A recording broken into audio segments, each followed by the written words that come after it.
عندنا في جديد، واليوم يا شباب عندنا خدع تيك توك. هسه أول خدعة هاي مال كرسي يا شباب.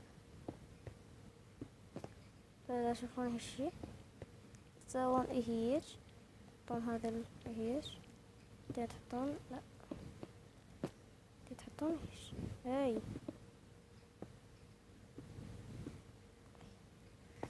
اهدي الكرسي يا شباب. وبس ننتقل للخدعة الثانية. الخدعة الثانية وهو السرير. تحطونه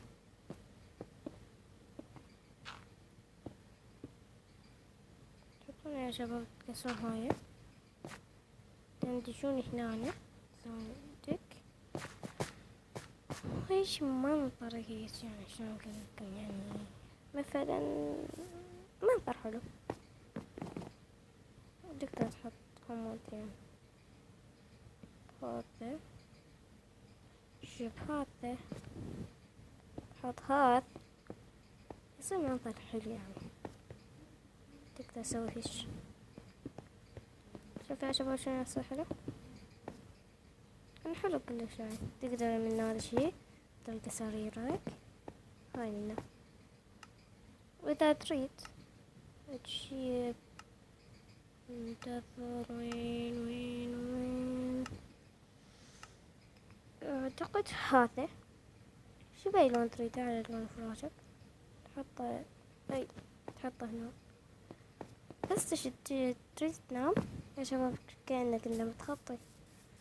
وبس هاي خدعتنا الثانية. ننتقل للخدعة الثالثة. يلا الخدعة الأخيرة لليوم.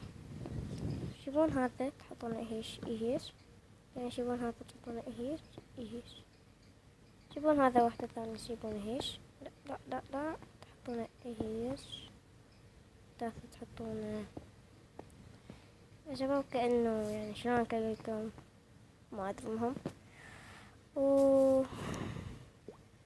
وهنا وصلنا لنهاية الفيديو يا شباب. حطوا لايك واشتركوا بالقناة، وباي باي.